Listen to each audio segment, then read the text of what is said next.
So, before taking off to London to meet UK's Prime Minister Keir Starmer and other European dignitaries, Mark Carney met with Irish Prime Minister Micheál. It is important to know that the Canadian-Ireland relationship is already a very strong one.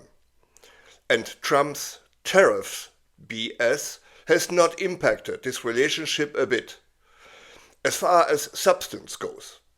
However, it definitely added a sense of urgency.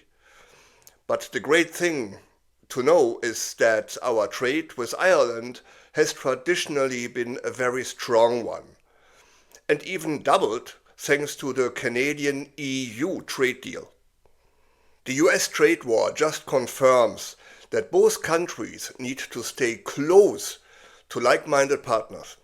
For Ireland, Canada is at the top of that list.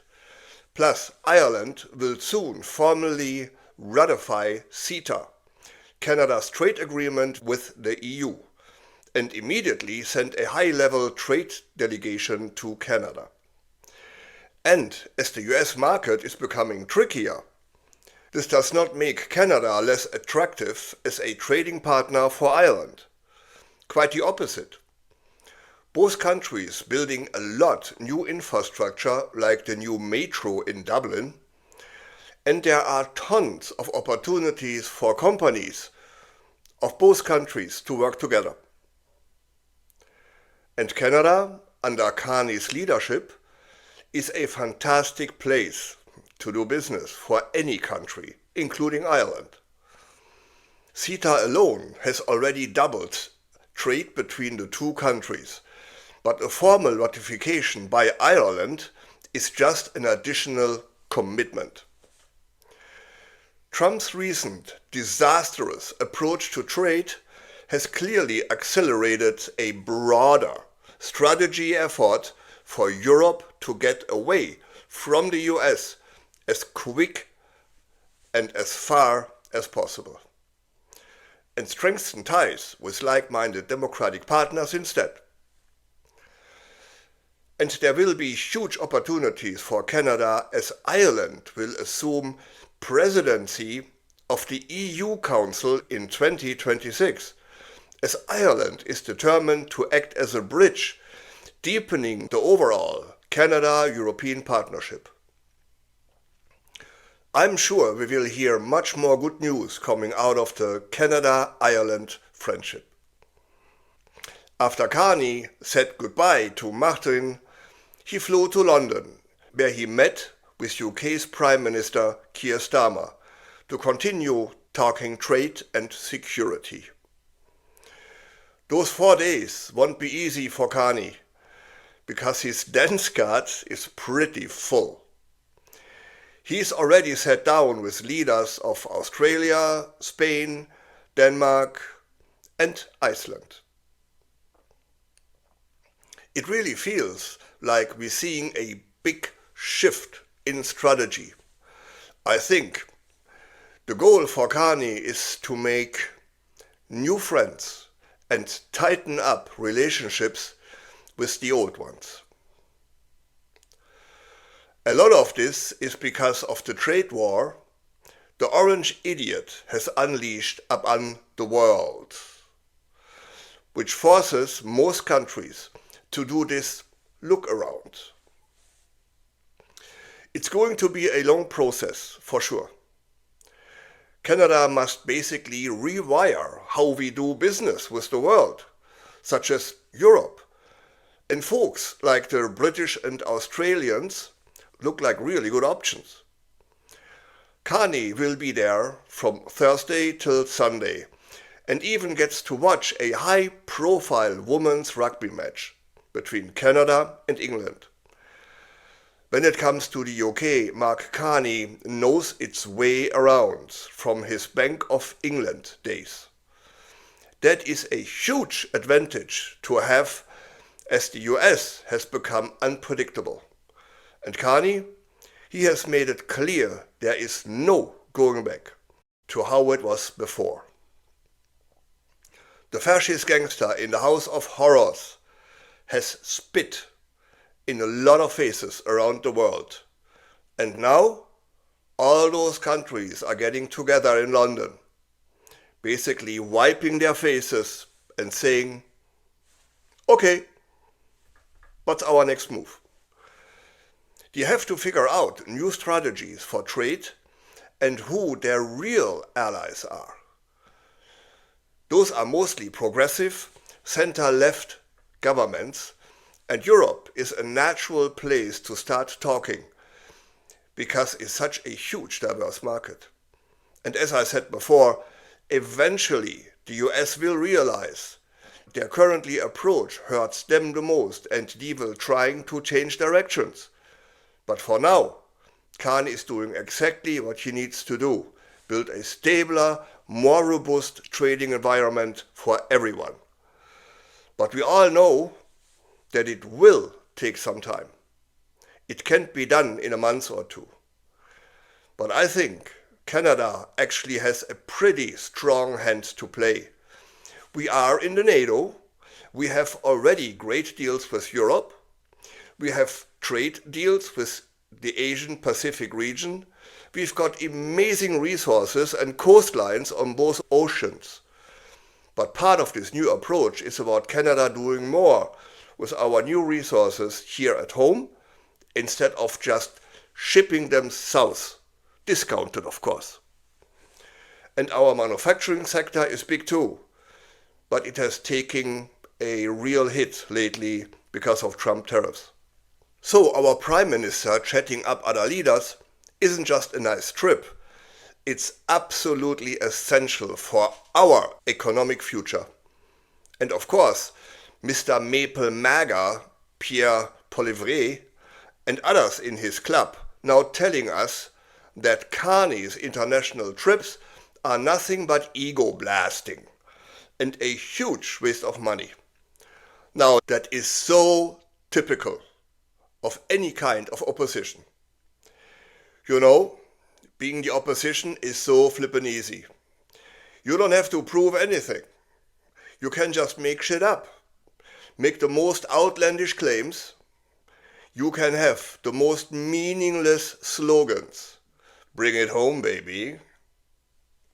It's all without any consequences, as long as you make noise. A lot of noise. You're gonna be good. But Mark Carney actually has a real job. Not only does he have a country to run, and not in the ground, mind ya, as Poilievre would do, but Mark Carney has to get us out of this crisis of a lifetime. Trump got us into this. Mark Carney has to steer this ship, Canada, and that is a huge responsibility. He has to not only get us through this storm, but make us weatherproof, so that after we get through this crisis, Canada will be better, stronger, more prosperous than we have ever been. And because of that, his international trips are so incredibly important. Mark Carney just signed a major trade deal with the fourth largest economy in the world, Indonesia. It is our first bilateral deal with an Asian country. Plus, Carney is in London to facilitate ratified agreements and deals and push MOUs further towards ratification. In a world that right now feels a little bit shaky, having good friends is everything. For Canada, our prosperity and safety totally depends on our alliances. And those alliances are built on trust. This trip to the UK, a country we have deep ties with, is all about finding new opportunities where the old ones are gone.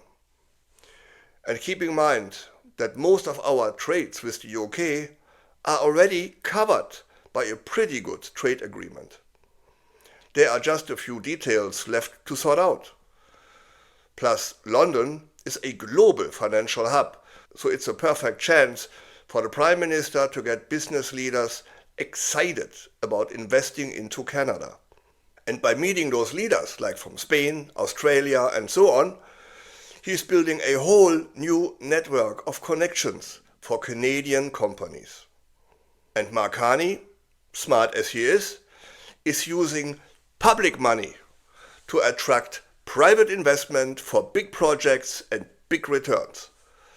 Ambitious plans like cross-country energy and trade corridors require deep pools of private capital.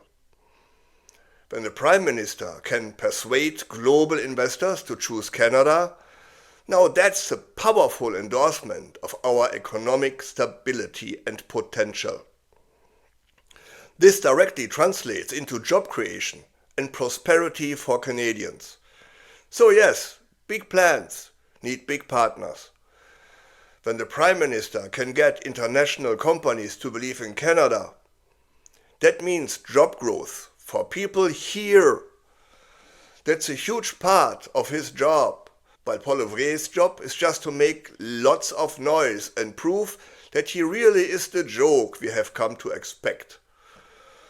And what is it that makes me so confident Mark Carney will deliver what he promised?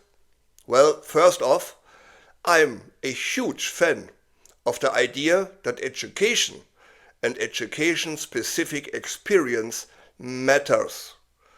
So for that, Mark Carney graduated with bachelor degree in economics from Harvard in 1987, before studying at Oxford, where he earned a Master's of Economics in 1993 and a doctorate in economics in 1995. February 1st in 2008, Mark Carney became appointed governor of the Bank of Canada, and on June 1st, 2013, he became the governor of the Bank of England. And have you ever watched him? Have you ever noticed how completely at home he appears to be on the world stage? Not only what he says, but even more so what others, foreign dignitaries, say about him. He knows his stuff, and he is a visionary. Canadians, in my opinion, will come to appreciate how all those meetings in fancy places overseas actually helps their families and their jobs, especially when the economy now feels a little bit uncertain. And let's be honest, their job just got a lot harder after Trump's disastrous speech at the UN, which was, well, all over the map, a huge spectacle of diplomatic incoherence that will further destabilizing the global order. The orange idiot is such an embarrassment for the US. So the big question for the Prime Minister is, how fast can he turn those conversations into real deals and real investments for Canada? Can he make sure our economy stays strong, even with all the uncertainty coming from the South? Everyone's waiting to see if all of Mark Carney's diplomacy will pay off where it matters the most, right here at home. And as a welcomed side effect, as the orange idiot and political illiterate fascist Trump burns the world to ashes, Mark Carney emerges as the new world leader to build up again what Trump has destroyed. And I have no doubts, just trust and watch. So please let me know in the comments below how you feel about Mark Carney and what he is doing so far. For more commentaries on real news, facts and viewpoints to counterbalance the demagogic of the right-wing media, please like and subscribe. It really goes a long way to help the channel. Till next time, I'm Wilfried Lemkuller from Europe Curious.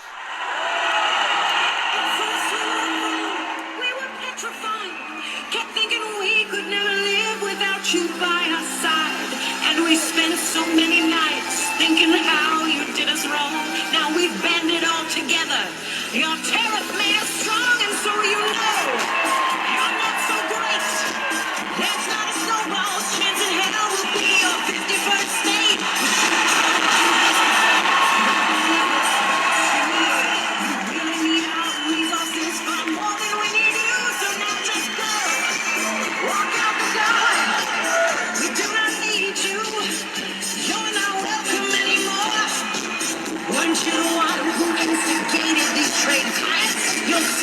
to regret it.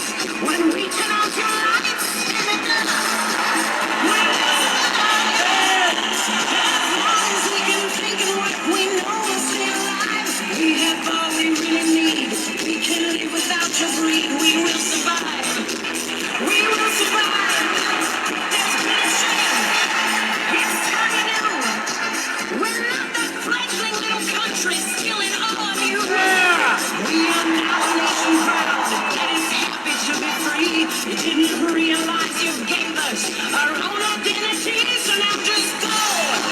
We will survive. As long as we can think and work, we know we'll stay alive. Yeah, but all we really need, we can live without your greed. We will survive. We will survive. We will survive. 51st state, my fucking ass.